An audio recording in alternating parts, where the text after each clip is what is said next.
ಕುರ್ಚಿ ಕಿತ್ತಾಟದ ಮಧ್ಯೆ ಮಹತ್ವದ ಬೆಳವಣಿಗೆಯೊಂದಾಗ್ಬಿಟ್ಟಿದೆ. ಡಿಸಿಎಂ ಡಿಕೆ ಶಿವಕುಮಾರ್ ಅವರನ್ನ ಭೇಟಿಯಾಗಿದ್ದಾರೆ ಸಚಿವ ಪ್ರಿಯಾಂಕ್ ಖರ್ಗೆ. ಸದಾಶಿವನಗರದಲ್ಲಿರುವಂತಹ ಡಿಸಿಎಂ ಡಿಕೆಶಿ ನಿವಾಸಕ್ಕೆ ಹೋದ್ರು, ಕೆಲ ಕಾಲ ಮಾತುಕತೆ ನಡೆಸಿದ್ರು. ಹೈಕಮಾಂಡ್ ಸಂಧಾನಕಾರರಾಗಿದ್ದಾರೆ ಅನ್ಸುತ್ತೆ ಪ್ರಿಯಾಂಕ್ ಖರ್ಗೆ, ಯಾಕಂದ್ರೆ ಏನೋ ಒಂದು ಸಂದೇಶವನ್ನ ಹೊತ್ತು ಬಂದಿದ್ರು ಅಂತ ಅನ್ಸುತ್ತೆ. ಕುತೂಹಲ ಮೂಡಿಸ್ತು ಪ್ರಿಯಾಂಕ್ ಖರ್ಗೆ ಅವರು ಭೇಟಿ. ಆದರೆ ಯಾಕಂತ ಹೇಳಿದ್ರೆ ಡಿಕೆ ಶಿವಕುಮಾರ್ ಅವರು ಸತೀಶ್ ಜಾರಕಿಹೊಳಿ ಅವ್ರನ್ನ 2 ಸಾರಿ ಭೇಟಿ ಆಗ್ತಾರೆ. ಹಿಂದೆ ಸಿದ್ದರಾಮಯ್ಯನವರ ಆಪ್ತರನ್ನ ಅಂದರೆ ಒಬ್ಬೊಬ್ಬರನ್ನೇ ವಿಶ್ವಾಸಕ್ಕೆ ತೆಗೆದುಕೊಳ್ಳುವಂಥ ಒಂದು ಪ್ರಯತ್ನವನ್ನು ಮಾಡ್ತಿದ್ದಾರೆ ಅನ್ನೋದು ಕೂಡ ಚರ್ಚೆ ಆಗ್ತಾ ಇತ್ತು. ಪ್ರಿಯಾಂಕ್ ಖರ್ಗೆ ಅವರು ದೆಹಲಿಯಲ್ಲಿದ್ದಾಗ ಖರ್ಗೆ ಅವರ ನಿವಾಸದಲ್ಲಿ ಅಂದರೆ ಅವ್ರ ತಂದೆಯವ್ರ ಮನೆಯಲ್ಲಿ ಒಂದು ಸಭೆ ಆಯಿತು ಹೈಕಮಾಂಡ್ ಮಟ್ಟದಲ್ಲಿ. ಆಗ ಅವರು ಹಾಜರಿದ್ದರು.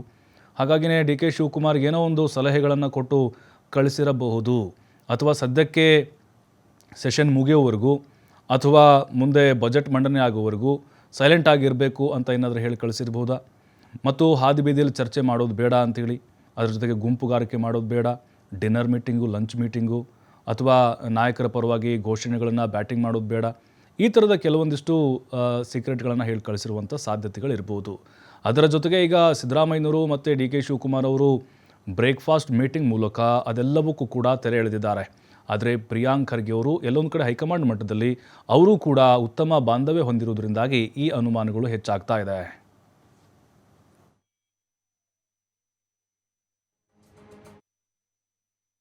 ಡಿ ಕೆ ಶಿವಕುಮಾರ್ ಮನೆಗೆ ಸಚಿವ ಸತೀಶ್ ಜಾರಕಿಹೊಳಿ ಭೇಟಿ ವಿಚಾರ ಬೆಂಗಳೂರಿನಲ್ಲಿ ಡಿಸಿಎಂ ಡಿಕೆ ಶಿವಕುಮಾರ್ ಪ್ರತಿಕ್ರಿಯೆ ಕೊಟ್ಟಿದ್ದಾರೆ.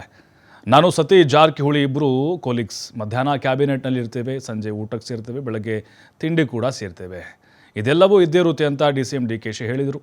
ಈಗ ನಾನು MBP ಜೊತೆ ಚರ್ಚೆ ಮಾಡಿದೆ. ರಾಜ್ಯಕ್ಕೆ ಯಾವೆಲ್ಲ ಇಂಡಸ್ಟ್ರಿಗಳನ್ನು ತರಬೇಕು, ಆಂಧ್ರ ಯಾವ ರೀತಿ ನಮಗೆ ಪೈಪೋಟಿ ಕೊಡ್ತಾ ಇದೆ, ತಮಿಳುನಾಡು ತೆಲಂಗಾಣಕ್ಕೆ ಕಾಂಪೀಟ್ ಮಾಡಬೇಕು, ಹೇಗೆ ಕಾಂಪೀಟ್ ಮಾಡಬೇಕೆಂದು ಚರ್ಚೆಯನ್ನು ಮಾಡಿದ್ದೇವೆ ಅಂತ ಡಿಕೆಶಿ ಹೇಳಿದ್ದಾರೆ. ನಾನು ಸತೀಶ್ ಯಾರು ಕೊಲೀಗ್ಸ್ ರೀ. ಮಧ್ಯಾಹ್ನ ಕ್ಯಾಬಿನೆಟ್ ಇರ್ತೀವಿ, ರಾತ್ರಿ ಊಟಕ್ಕೆ ಸೇರ್ತೀವಿ, ಬೆಳಿಗ್ಗೆ ತಿಂಡಿಗೆ ಸೇರ್ತೀವಿ, ಇವೆಲ್ಲ ಇದ್ದೇ ಇರ್ತದೆ. ಈಗ ನಾನು MB ಪಾಟೀಲ್ 1 ಗಂಟೆ ರಾಜ್ಯದಕ್ಕೆ ಯಾವ ರೀತಿ ಇನ್ವೆಸ್ಟರ್ಸ್ನ ಕರಿಬೇಕು, ಏನು ಮಾಡಬೇಕು, ಆಂಧ್ರ ಯಾವ ರೀತಿ ನಮಗೆ ಕಾಂಪಿಟೇಷನ್ ಬರ್ತಾ ಇದೆ, ತಮಿಳುನಾಡು ಯಾವ ರೀತಿ ಬರ್ತಾ ಇದೆ, ತೆಲಂಗಾಣ ನಾಡಿದ್ದು ಒಂದು ದೊಡ್ಡ ಕಾರ್ಯಕ್ರಮ ಇಟ್ಟಿದೆ, ನಾವು ಹೆಂಗೆ ಕಾಂಪೀಟ್ ಮಾಡಬೇಕು, ನಾವು ಗ್ಲೋಬಲ್ ಲೆವೆಲಲ್ಲಿ ಹೆಂಗೆ ಕಾಂಪೀಟ್ ಮಾಡಬೇಕು, ಅದನ್ನು ನಾವು ಚರ್ಚೆ ಮಾಡ್ತಾ ಇದ್ದೀವಿ.